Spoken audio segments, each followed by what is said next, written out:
The Forgotten Colony. The golden wheat fields of Helios 7 burned under the merciless barrage of Vraxian plasma cannons.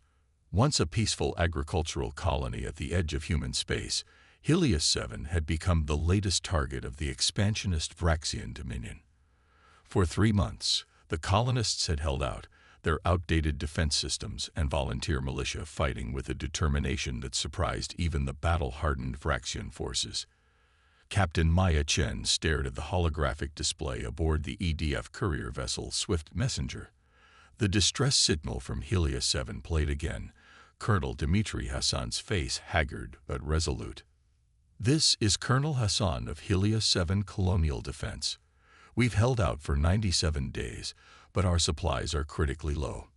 The Vraxians have blockaded the system. They've made it clear. They want our fertile lands, and they don't care if we're still on it when they take them.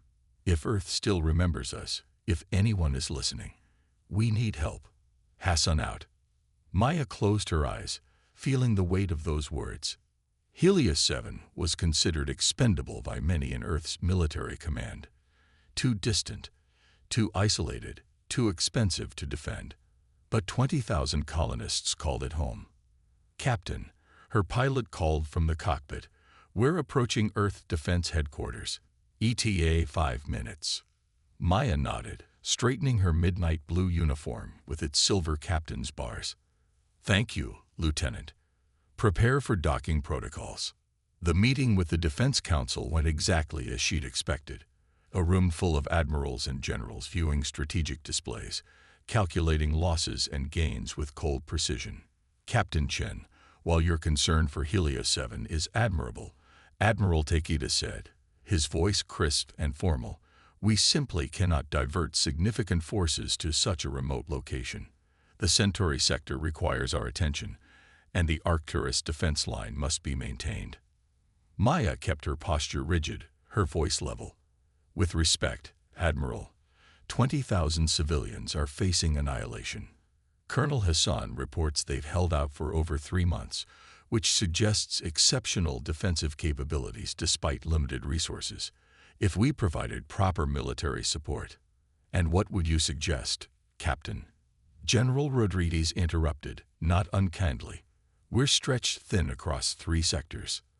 The Vraxians have committed at least 30 warships to the Helios campaign according to your intelligence." Maya took a deep breath. She was about to cross a line. "The Ninth Fleet, sir." The room fell silent. Even the junior officers who had been typing notes froze. Admiral Takeda's eyes narrowed. "The Ninth is a strategic reserve, Captain, not a rescue operation."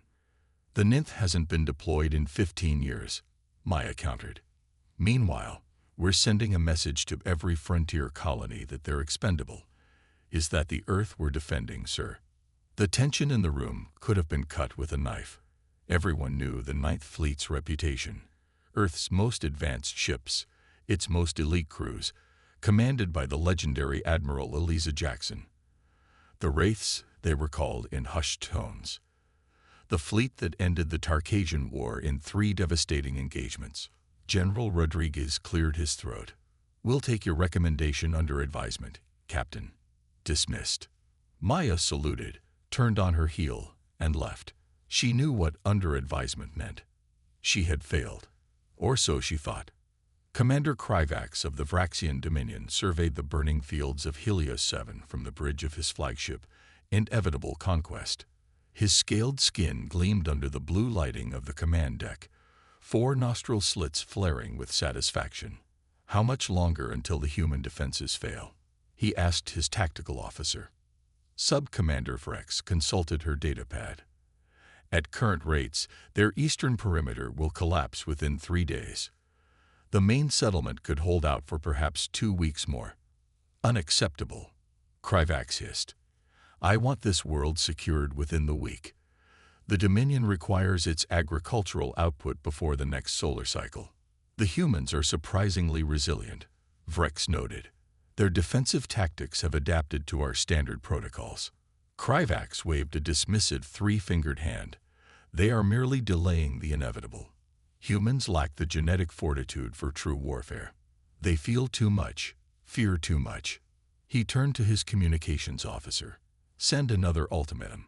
Surrender within one planetary rotation, or we will begin targeting their water purification facilities. Commander, his sensor officer interrupted. We're detecting unusual energy signatures at the system's edge. Possible FTL emergence points forming. Kryvax tilted his head. Reinforcements. Intelligence indicated Earth had abandoned this colony to its fate. Signatures are consistent with human drives, but the officer hesitated. The configuration is unlike standard EDF vessels. Much larger, more powerful. A cold feeling settled in Kryvax's stomach. Show me. The holographic display shifted to show the edge of the Helios system. Space itself seemed to fold and tear as massive ships emerged from hyperspace, sleek, predatory vessels with matte black hulls that absorbed rather than reflected light. Each bore the emblem of Earth Defense Force, but with a distinctive emblem Kryvax had only seen in intelligence briefings. A ghostly skull wrapped in stardust. The Ninth Fleet. Impossible, Kryvax whispered. The humans wouldn't commit their strategic reserve for a farming colony. Commander, his communications officer said, voice strained. We're being hailed. Colonel Dmitry Hassan wiped blood from his forehead as he peered through the reinforced bunker's viewport. The Vraxian ground forces had pushed them back to the central administrative district of New Damascus, the colony's capital. Around him, civilian volunteers loaded ancient kinetic rifles with the last of their manufactured ammunition. Reports from the southern quadrant. Sir, his lieutenant said, offering a battered tablet. They've breached the agricultural processing plant. Dmitry nodded grimly. They were running out of defensible positions. Tell Captain Rodriguez to fall back to position Delta. No heroics. Colonel. A young communications officer burst into the command center. Sir, we're picking up massive energy signatures in the outer system. Multiple vessels just dropped out of hyperspace. Dmitry felt hope stir for the first time in months. Earth responded to our distress call. Confirmation. It's... The officer's eyes widened as she looked at her screen. Sir, IFF identifies them as the Ninth Fleet. A stunned silence fell over the bunker. Everyone knew the stories of the Ninth, the fleet that was never deployed except in the most dire circumstances, Earth's vengeance incarnate.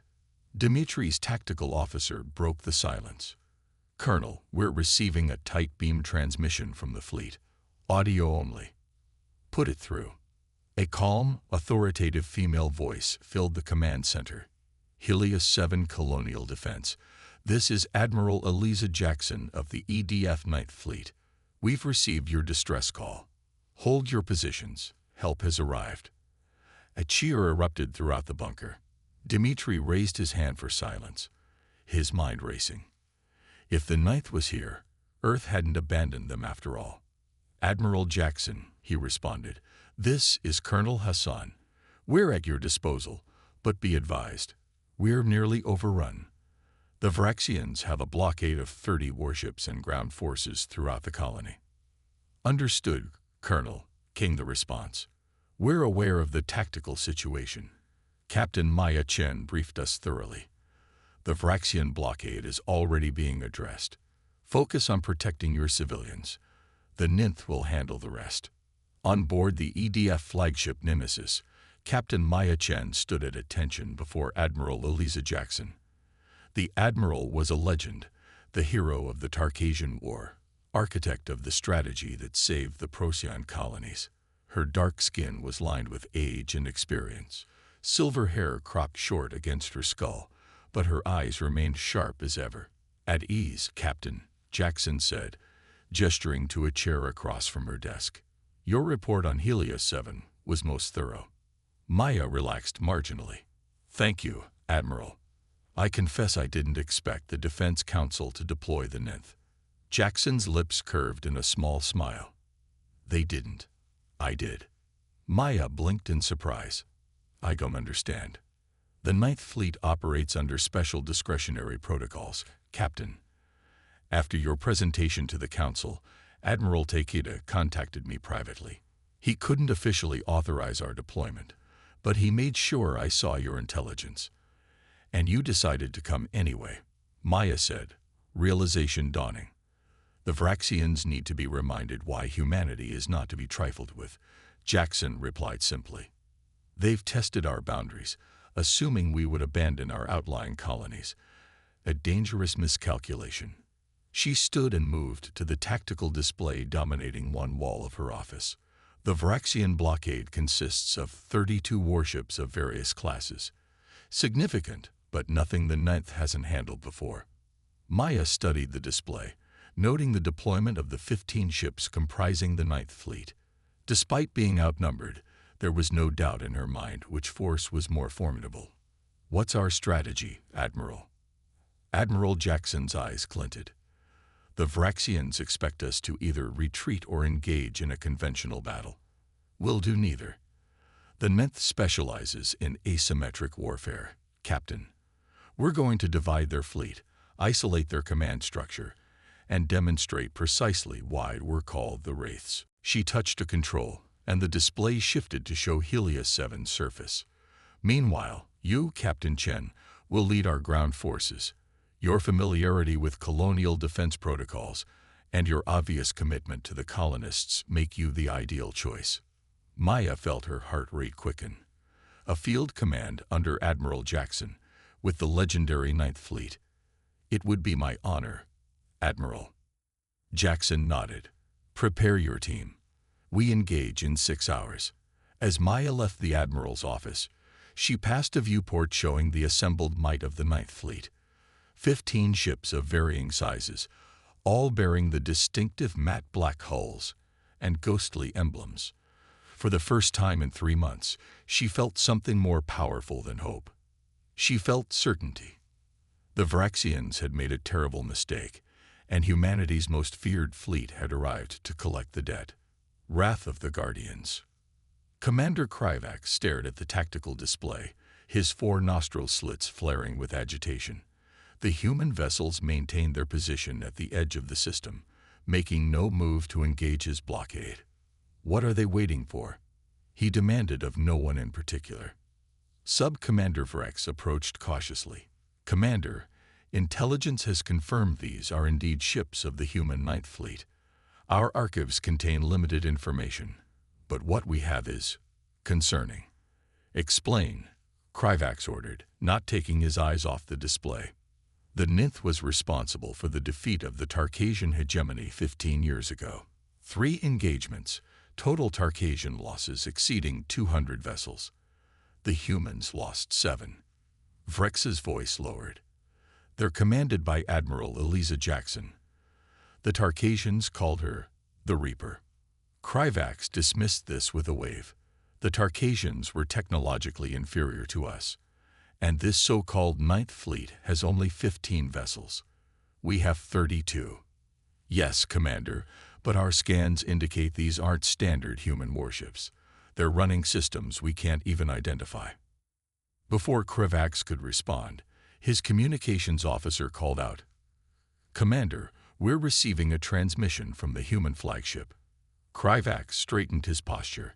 On screen, the holographic display shifted to show a dark-skinned human female with short silver hair and eyes that seemed to look through him rather than at him.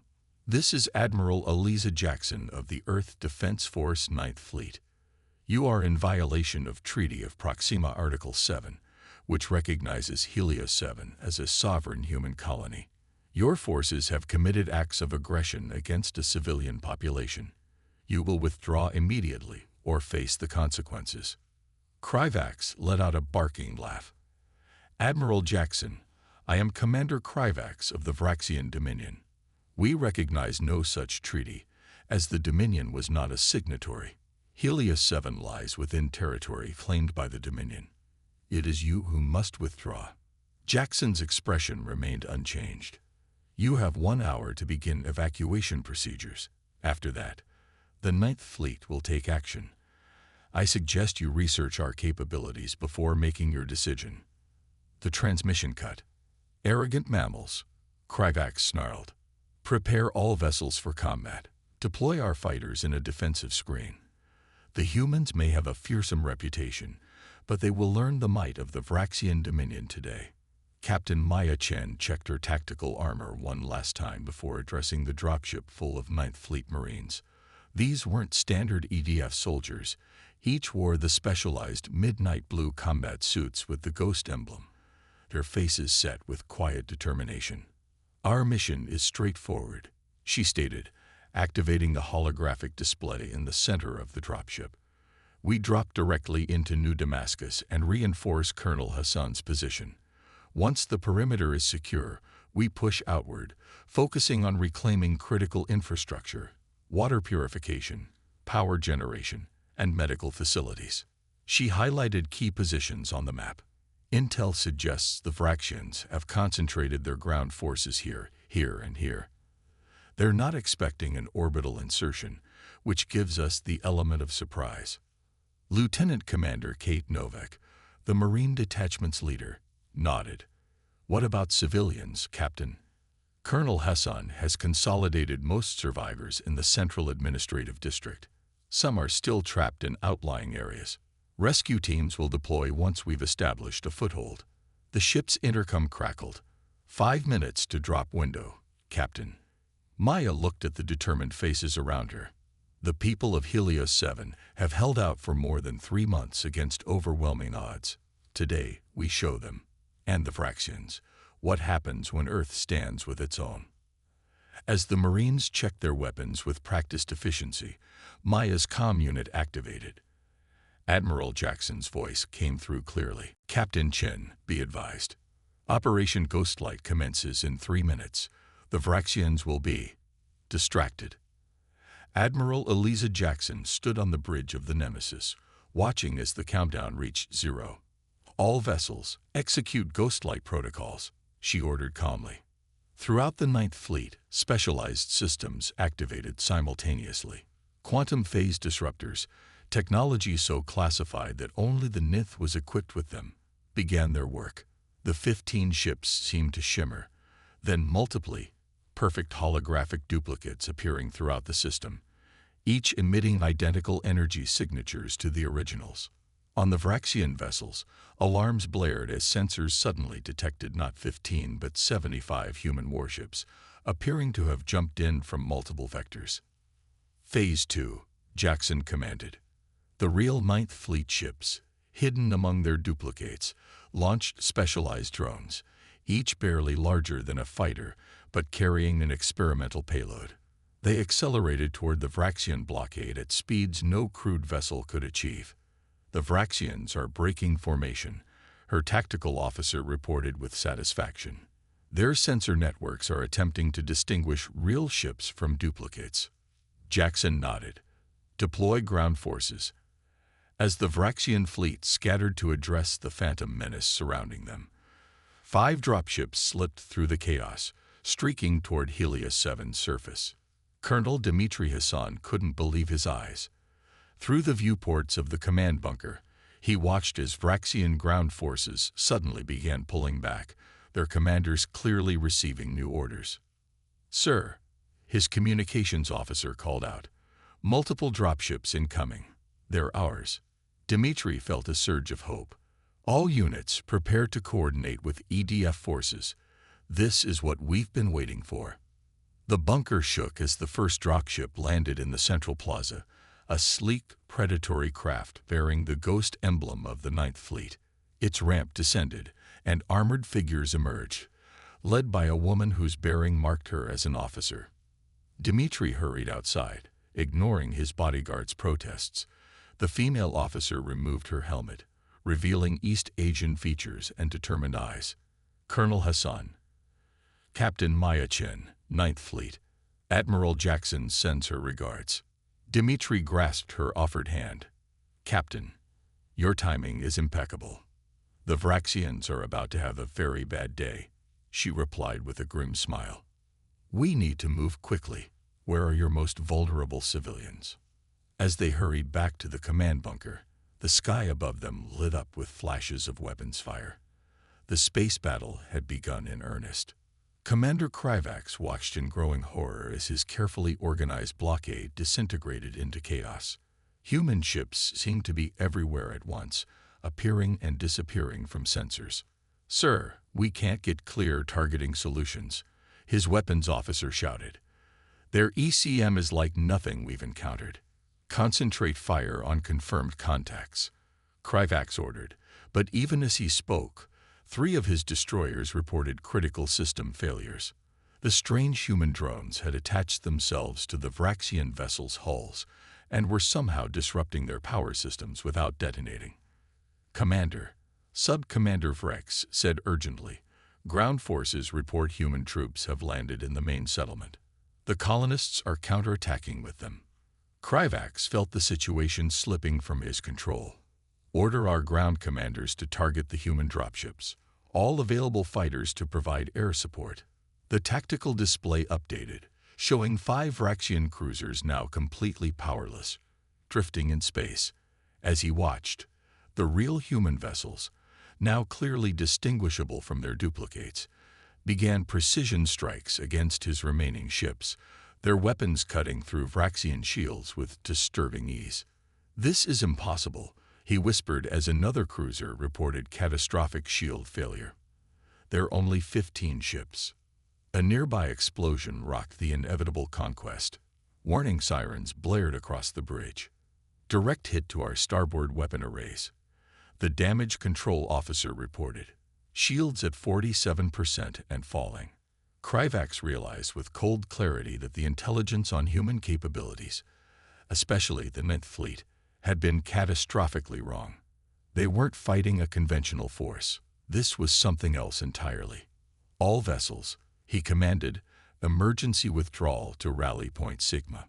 We need to regroup." But as the order went out, he realized with growing dread that many of his ships could no longer maneuver. The human strategy became clear. They weren't trying to destroy his fleet. They were disabling it, piece by piece. On the surface of Helios 7, Maya led a combined force of Marines and colonist defenders through the agricultural sector, reclaiming vital food processing facilities. The Vraxian ground forces, cut off from orbital support, were falling back to defensive positions. "They're not fighting like they were before," Dmitri observed as they secured another building. "It's like their heart isn't in it anymore."